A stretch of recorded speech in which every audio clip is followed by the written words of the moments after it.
Hello friends, welcome to my channel. और आज की वीडियो में हम देख रहे हैं case study on myasthenia gravis. तो ये एक नर्वस सिस्टम की बीमारी है। और अगर आप केस स्टडी या फिर प्रेजेंटेशन माइस्थेनिया ग्रेविस पे बनाना चाहते हो तो ये वीडियो आपके लिए हेल्पफुल है। साथ में एनसीपी जो बनाना चाहते हैं बच्चे, वो भी इस वीडियो की मदद से बना सकते हैं, क्योंकि एनसीपी में आप डिजीज़ कंडीशन इंक्लूड नहीं करोगे, बाकी सब कुछ आएगा, फॉर्मेट वही रहता है एनसीपी का। बस स्टडी में, प्रेजेंटेशन में आपको जो डिजीज़ कंडीशन होती है वो भी ऐड करनी होती है, थोड़ी कंपैरेटिव स्टडी उसमें आती है। तो अब देख लीजिए, पेशेंट का आइडेंटिफिकेशन डाटा सबसे पहले आप लिखोगे, जिस प्रकार से वीडियो में दिख रहा है आपको। काफ़ी इजी चीज़ें हैं सारी ही। बीमारी है पेशेंट को हमारे माइस्थेनिया ग्रेविस, तो नर्वस सिस्टम की ये बीमारी होती है। इसमें क्या होता है, वैसे तो ये ऑटो इम्यून बीमारी है, ठीक है, लेकिन इसमें असिटाइल कोलिन जो हमारी बॉडी में न्यूरोट्रांसमीटर होता है, उसकी डेफिशिएंसी से, उसकी कमी से होने वाली ये प्रॉब्लम रहती है। तो इसमें मसल वीकनेस बहुत रहती है पेशेंट में, और ड्रॉपिंग आई लिड हो जाता है। आँख, अगर पेशेंट की, ये अगर आँख है, दो आँख बनाती हूँ, ये नॉर्मल आँख है, लेकिन पेशेंट की क्या होगा, जो पेशेंट होगा उसकी एक आँख तो मान लो नॉर्मल रहेगी, लेकिन दूसरी आँख ड्रॉप हो जाएगी, नीचे को ड्रॉप हो जाएगी, क्योंकि उसकी मसल वीक हो चुकी है। आईज़ की मसल्स भी वीक हो चुकी है, इसीलिए इसमें ऐसा देखा जाता है। सबसे पहला साइन है इसका ये। पेशेंट की major complaints, chief complaints: muscle weakness, difficulty in speaking and swallowing. Muscle weak है, इसीलिए वो बोल भी नहीं पा रहा है, घुटने में दिक्कत है, विज़न भी डबल हो चुका है उसका, दो दिख रहा है, डिप्लोपिया इसको कहते हैं। Dropping of eye lid, drop हो गई आँख, नीचे को गिर गई, यानी कि बाहर नहीं आई, नीचे को उसकी जो पलक है वो नीचे को हो गई, एक ठीक है, ऐसा हो गया, बंद हो गई एक पलक। तो ये दिक्कतें हैं उसमें। पास्ट हिस्ट्री पेशेंट की आपको बतानी है और प्रेजेंट बतानी है। पास्ट में कोई बीमारी है वो लिखोगे, नहीं है तो नहीं लिखना है, जैसे कि इसमें नो लिखा है। वैसे ही प्रेजेंट का बताना है। प्रेजेंट में आपको पता ही है कि माइस्थेनिया ग्रेविस है, और उसमें पेशेंट को मसल वीकनेस हो रही है, आईलिड ड्रॉप हो चुकी है, और बोलने में भी दिक्कत है, सांस लेने में भी दिक्कत है। ये सारा कुछ आपको बनाकर लिखना है। उसके बाद है फैमिली हिस्ट्री लिखनी है उसकी, ठीक है। तो फैमिली हिस्ट्री में आप पूछ करके सब कुछ वैसा वैसा लिख देना जो आपका मरीज़ बताता है या उसकी फैमिली मेम्बर्स बताते हैं। ये हमारा पेशेंट है, इसीलिए ये अनहेल्दी है, बाकी सबको आप हेल्दी बता सकते हो घर में। तो ये सिंपल सा डायग्राम है, फैमिली ट्री बनाना है आपको। और जैसे कि जो भी पेशेंट वगैरह है उनको आपको रिप्रेजेंट अलग से कर देना है।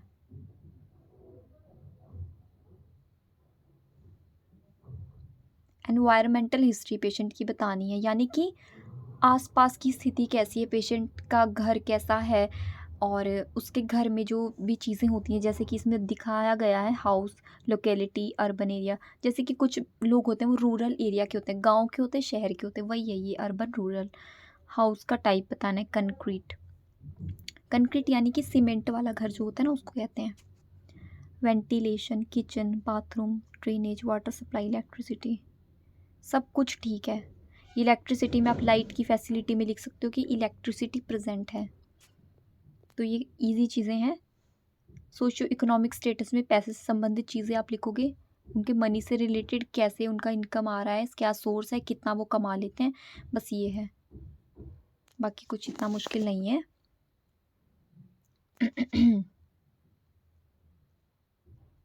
न्यूट्रिशन स्टेटस कैसा है उनका, खाने पीने का क्या सिस्टम है, क्या ले रहे हैं वो डाइट में, वो सब आप लिख सकते हो पूछ करके उनसे। कोई दूसरी हैबिट्स में आएगा, स्मोकिंग, अल्कोहल, टोबैको, इस तरह की कोई भी पेशेंट को आदत है तो आप वो नोट करना है। पेशेंट के वाइटल्स चेक करके लिखने हैं, जिसमें कि आपके पैरामीटर्स होते हैं, 4 पैरामीटर्स मेन रहते हैं: टेम्परेचर, पल्स, रेस्पिरेशन, बीपी, ठीक है। ये 4 पैरामीटर्स मेन रहते हैं। और एक SpO2 भी इसमें आप लिख सकते हो, चाहे तो लिख लो या नहीं। सैचुरेशन जो होती है, ऑक्सीजन का लेवल ब्लड में कितना है वो। उसके बाद आप जो पेशेंट की ब्लड इन्वेस्टिगेशन हुई है, कोई भी रेडियोलॉजी इन्वेस्टिगेशन हुई है, तो वो भी आपको लिखना है, उसकी रिपोर्ट लिखनी है, पेशेंट की क्या रिपोर्ट आई है, वैल्यू जैसे पेशेंट की जो भी वैल्यू आई है वो लिखना है, नॉर्मल भी बताना है। तो HB, RBC, WBC पेशेंट के हुए हैं। ये जो चीज़ें हैं ये आप देख सकते हो, ये WBC के अंडर में ही आते हैं। Neutrophil, lymphocyte, eosinophil, monocyte, basophils. ये प्लेटलेट अलग होता है, ये नहीं होता इसका। WBC के अंदर 5 अलग से सेल आते हैं, ठीक है। ये पेशेंट के जो दूसरे टेस्ट होते हैं ना वो लिखे गए हैं। तो इसमें मायस्थेनिया ग्रेविस की जो प्रॉब्लम होती है, इसमें टेंसिलोन टेस्ट करके ये एक होता है जो देखा जाता है, मेडिसिन इसमें दी जाती है। इड्रोफोनियम फोमियम नाम होता है उसका, उससे ये चेक किया जाता है पेशेंट की स्थिति में क्या सुधार है। उसको देने के बाद पेशेंट में अगर तो एकदम से इमीडिएट उसका मसल ठीक हो जाता है, एक्टिव हो जाता है, तब तो यानी कि प्रॉब्लम है उसमें, इसका मतलब ये होता है कि प्रॉब्लम है। फिर जो अदर लैब इन्वेस्टिगेशन हुई है वो लिखेंगे। CT है ये, CT।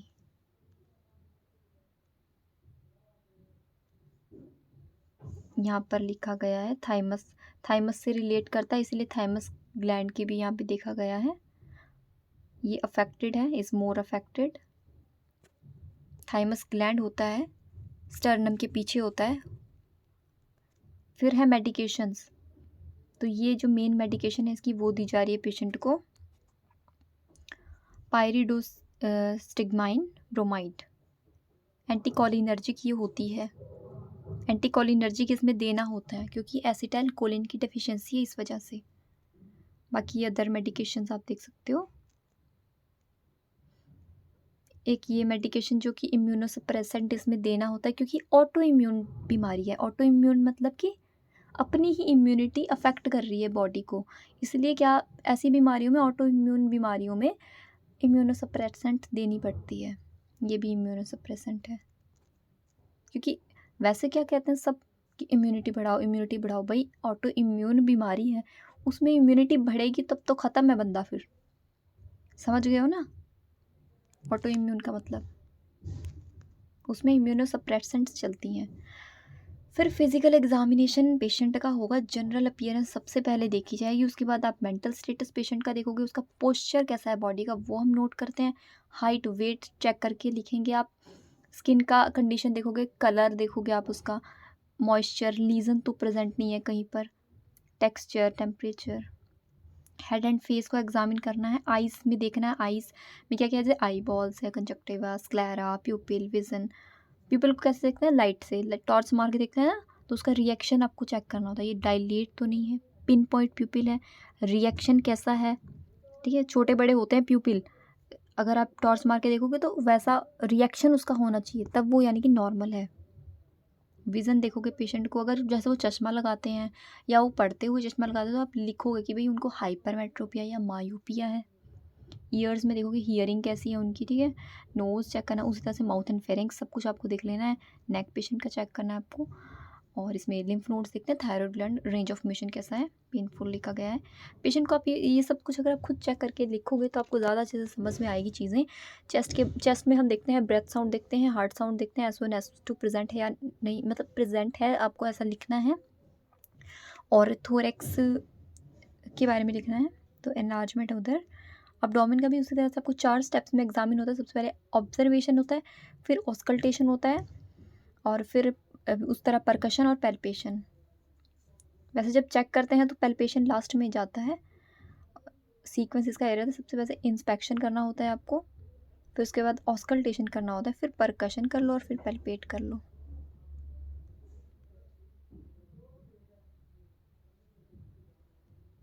अब ये एक्सट्रीमिटीज़ है और उसमें रिफ्लेक्सेस देखे गए हैं, जो मसल्स हैं हमारी उनके रिफ्लेक्सेस हैं, बाइसेप्स, ट्राइसेप्स, ये सारे रिफ्लेक्स है, प्लांटर है, पेटेलर रिफ्लेक्स है। तो ये सारे ही पेशेंट में हमारे प्रेजेंट हैं, उसके यानी कि रिफ्लेक्स तो ठीक है।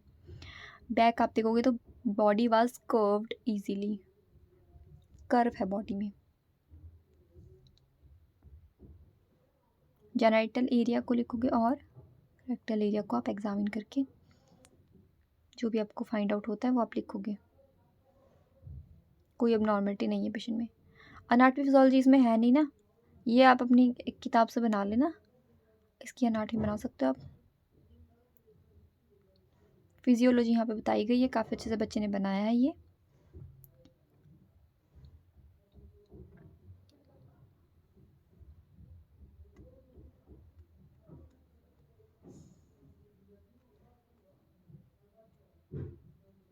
जो गया एनाटॉमी फिजियोलॉजी।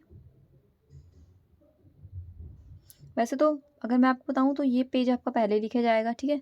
पहले आप ये पेज बनाओगे, उसके बाद आप एनाटॉमी फिजियोलॉजी बनाओगे, तो ये पहले आएगा आपका पेज। इंट्रो लिखनी है सबसे पहले माइस्थेनिया ग्रेविस की।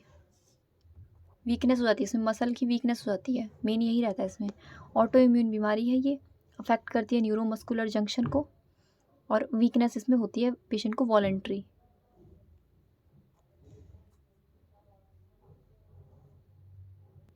नेक्स्ट फिर जब आप एनाटॉमी फिजियोलॉजी लिखोगे तो आपको उसके टाइप्स बता देने हैं कि ओकुलर माइस्थेनिया ग्रेविस होता है, एक जनरलाइज्ड होता है, उनके बारे में आपको एक्सप्लेन कर देना है। फिर हम लोग कॉज लिखते हैं, माइस्थेनिया ग्रेविस का कॉज क्या है। उसके बाद आपको, अगर आप प्रेजेंटेशन बना रहे हो तो भी आप कर सकते हो, अगर आप केस स्टडी बना रहे हो तो भी आप कर सकते हो ये, ठीक है। और एनसीपी में ये सब करने की आपको ज़रूरत नहीं है। तो ये कॉजेज़ बताए गए हैं। थाइमस इन्फ्लामेशन की वजह से मेन प्रॉब्लम होती है, इसीलिए इसमें थाइमस को रिमूव करना पड़ता है। एट द एंड सर्जरी इसकी ये रहती है कि इसमें थाइमेक्टमी करनी पड़ जाती है। Auto immune disorder, deficiency of acetylcholine है, रोमेटोइड अर्थ, ये सारी प्रॉब्लम्स, ये सारे कारण भी हैं जो इस बीमारी को करने में अपना वो लगाते हैं, मतलब इनकी वजह से ये होती है। तो हमारे पेशेंट में जो आपको लगता है फाइंडिंग्स क्या मिली हैं आपको, वो आप लिख सकते हो उसमें, उसमें आप टिक मार सकते हो। फिर ये पैथोफिजियोलॉजी है, कैसे कैसे बीमारी हुई है, उसका अकरेंस कैसे हुआ है, उसका कैसे प्रोसीड वो हुई है आगे से आगे।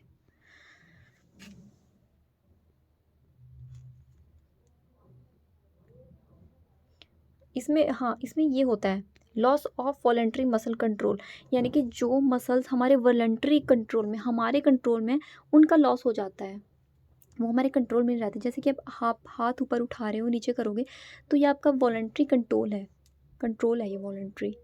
लेकिन जब ये कंट्रोल आप खो दोगे तो फिर वो कंडीशन को इन्होंने समझाया है कि माइस्थेनिया ग्रेविस में ये प्रॉब्लम देखी जाती है, मसल वीकनेस देखी जाती है। फिर क्लिनिकल मैनिफेस्टेशन ये बताया गया है इसमें क्या क्या प्रॉब्लम्स रहती हैं, वो सब कुछ है। ये है प्टोसिस, प्टोसिस कह लो या टोसिस कह लो, इसको पी साइलेंट होता है वैसे। तो इसमें क्या होता है, आईलिड ड्रॉप हो जाती है, उसको कहते हैं। ये इसका मेन फीचर है, इसको बिल्कुल मत भूलना, ये बहुत बार पूछा जाता है। बाकी और सारे प्रॉब्लम्स उसमें देखी जाती है मसल वीकनेस से रिलेटेड, जो भी नाम है वो इसके अंदर में आएंगे ही, वो सब लिखे जाएंगे।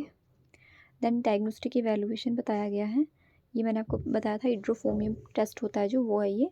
टेंसिलोन टेस्ट भी इसको कहते हैं, तो नाम एक ही है, मेन टेस्ट ये रहेगा इसमें। और साथ में जब ये टेस्ट कर रहे हो तो एट्रोपिन सल्फेट जो दवाई है, ड्रग है, उसको रखना होता है, ठीक है। एक एंटीडोट का काम ये करता है, अगर इसका कुछ गड़बड़ हो जाए ना पेशेंट को, तो फिर उस लिए रखना होता है। तो ये सारे टेस्ट हो गए, ये इन्वेस्टिगेशन अलग से लिखी गई है यहाँ पे, हिड्रोफोमियम टेस्ट बताया गया है। तो यहाँ पे क्या होता है, टेम्परेरी इम्प्रूवमेंट हो जाती है मसल्स में, इंजेक्शन दिया और साथ साथ उसकी मसल जो वीक थी वो एकदम ठीक हो जाती है। तो इससे पता चल जाता है कि भी पेशेंट को माइस्थेनिया ग्रेविस की प्रॉब्लम है, क्योंकि ये इंजेक्शन देते ही इसमें इम्प्रूवमेंट दिख रही है। आइस पैक का टेस्ट होता है, बॉडी एंड ब्लड एनालिसिस, अब है मैनेजमेंट। तो पेशेंट का ईयरवे पेटेंट इसमें रखना है, ताकि किसी तरह से वो एस्पिरेशन का रिस्क ना रहे। वाइटल्स वगैरह देखना है, ये मेन मैनेजमेंट है। एनकरेज करना है क्लाइंट को कि वो बैठकर खाना खाए, सिटअप, मतलब ताकि वो एस्पिरेशन का इसमें खतरा रहता है। वैसे ही मसल वीकनेस है, स्वेलोइंग में दिक्कत है, इसीलिए ये सारे इंटरवेंशंस मैनेजमेंट बताए गए हैं। ये कॉम्प्लिकेशंस बताए गए हैं माइस्थेनिया ग्रेविस के, कि इसमें माइस्थेनिया क्राइसिस हो जाता है, थाइमस ग्लैंड का ट्यूमर भी इसमें हो सकता है, हाइपोथायरॉयडिज्म, हाइपरथायरॉयडिज्म ये भी हो सकता है, ऑटो इम्यून कंडीशन, इसके बाद फिर रोमेटॉइड अर्थराइटिस और ल्यूपिस हो सकता है। फार्माकोलॉजिकल मैनेजमेंट का भी इसमें वो क्या कहते हैं, कंपैरेटिव स्टडी है। तो ये जो मेडिसिन हैं वो लिखी गई हैं इसमें। फ्रेंड्स आप देख सकते हो इसमें ना पेज आगे पीछे हुए हैं, तो वो आपको समझ में आ जाएंगे जब आप इसको हमारी वीडियो को ढंग से देखोगे ना, तो वो आपको समझ में आ जाएगा सब कुछ। थायमैक्टिस में मेन सर्जरी रहती है, थाइमस को रिमूव करना पड़ता है। अब है नर्सिंग मैनेजमेंट। पेटेंट एयरवे रहना है, स्वेलिंग को प्रिवेंट करना है, स्वेलिंग देखता है पेशेंट का, और एस्पिरेशन को प्रिवेंट करना है। Keep appropriate equipment available at bed side, patient के बेड साइड में होना चाहिए ऑक्सीजन सक्शन एम्बूबा एंडोट्रेकियल ट्यूब, ताकि अगर कुछ भी ऐसा होता है तो फिर पेशेंट को इंट्यूबेट किया जा सके, इसलिए ये सब कुछ है। जितनी चीज़ें आपको दिख रही हैं सारी नर्सिंग मैनेजमेंट के अंडर में आएगी। उसके बाद ये जो आप देख रहे हो ये मेडिसिन हैं, उनको भी अच्छे से एक्सप्लेन किया है एक और बार।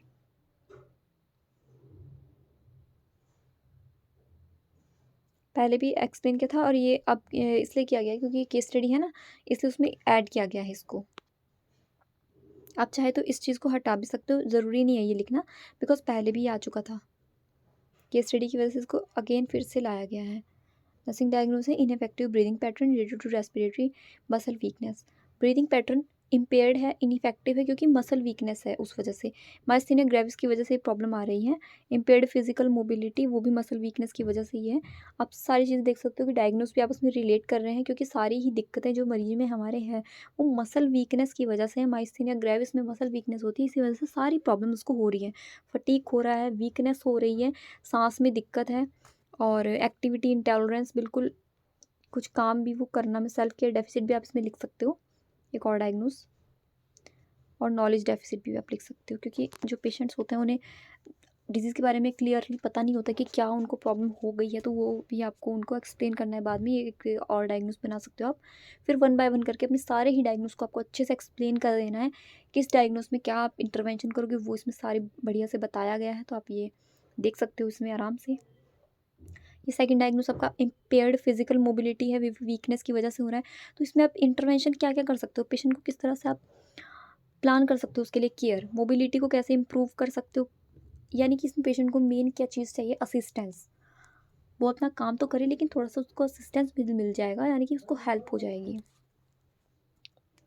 और फिजियोथेरेपी इसमें ठीक रहेगा, फिजियोथेरेपी जो कि फिजियोथेरेपिस्ट है वो एक्सरसाइज करवा के पेशेंट की जो मसल्स होती हैं उनमें वापस से इम्प्रूवमेंट लाने का काम वो करते हैं, तो वो भी एक अच्छी चीज़ है।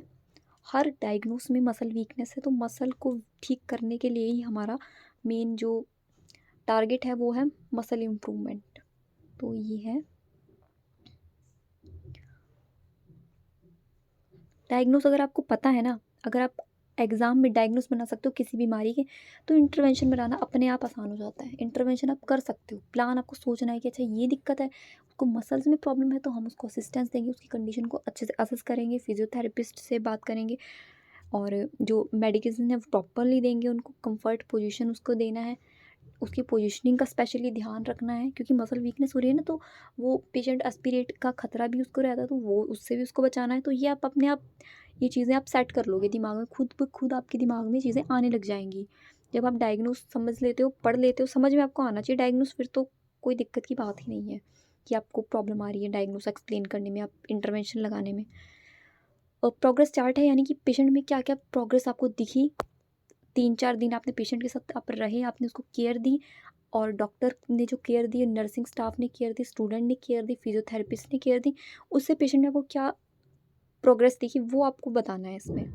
तो ये पहले दिन का है, दूसरे दिन का है, आप अपने अकॉर्डिंग्स भी लिख सकते हो।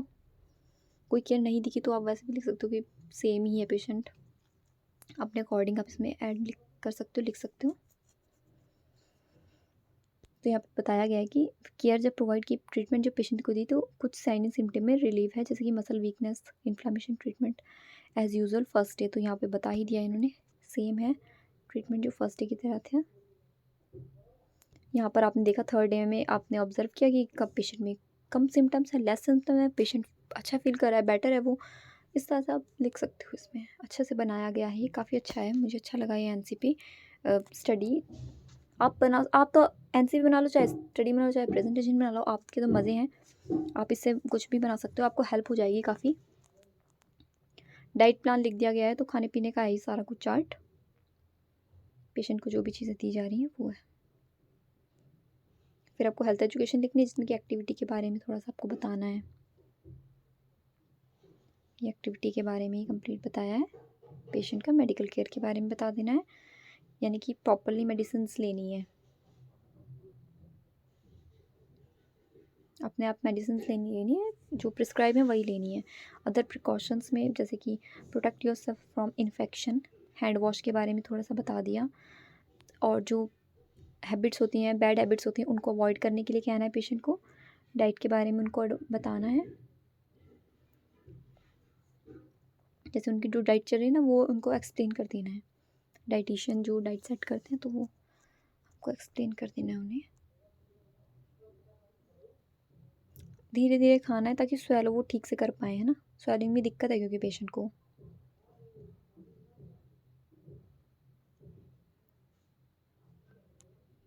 यहाँ पे बताया गया है when to call health care provider. इन कंडीशन में हेल्थ केयर प्रोवाइडर को बताया जा सकता है, जैसे कि स्वेलिंग में कोई प्रॉब्लम है, फेस में वीकनेस आ गई है, बहुत स्वेटिंग है, ड्रूलिंग है। इन कंडीशन में अगर आपका पेशेंट ऐसा दिखता है, घर वालों को समझाना है ये चीज़ें, तो फिर आप डॉक्टर को बताना है, अपने जो डॉक्टर देख रहे हैं उनको वापस से पेशेंट को हॉस्पिटल वापस लाना है, बताना है उनको, समराइज़ करना है टॉपिक को। ठीक है, समराइज़ करना इजी होता है, सारा आप टॉपिक को लिख दोगे कि क्या क्या आपने एक्सप्लेन करा है। कंक्लूजन में भी इसी तरह से आता है, तो बस अपने बारे में बता देना, और अपना जो आपने केयर प्रोवाइड करी उसके बारे में इसमें आ जाता है कंक्लूजन में। तो ये है, और इसके बाद आपको क्या करना है, ये जो कंक्लूड करा है टॉपिक, इसके बाद आपको बिब्लियोग्राफी भी लिखनी है। ठीक है, बिब्लियोग्राफी भी लिखनी है, वो आप बुक का नाम लिख लेना इसमें, या इंटरनेट से अगर आप बनाते हो तो इंटरनेट लिख सकते हो आप। तो वीडियो आपको पसंद आए दोस्तों, तो मेरी वीडियो के नीचे आप कमेंट करके मुझे प्लीज़ बताना। अपने जो भी आपके टॉपिक हैं वो भी आप लिखते रहना। बाकी प्लेलिस्ट अगर आप देखते हो, प्लेलिस्ट में काफ़ी आपके मटेरियल आपको मिल जाएगा। कोई आपको डिफ़िकल्ट टॉपिक है वो भी आप मुझे कमेंट कर सकते हो, मैं देखूँगी, अगर मेरे से हो पाया तो बिल्कुल आपकी वीडियो अपलोड हो जाएगी। Thank you so much for watching.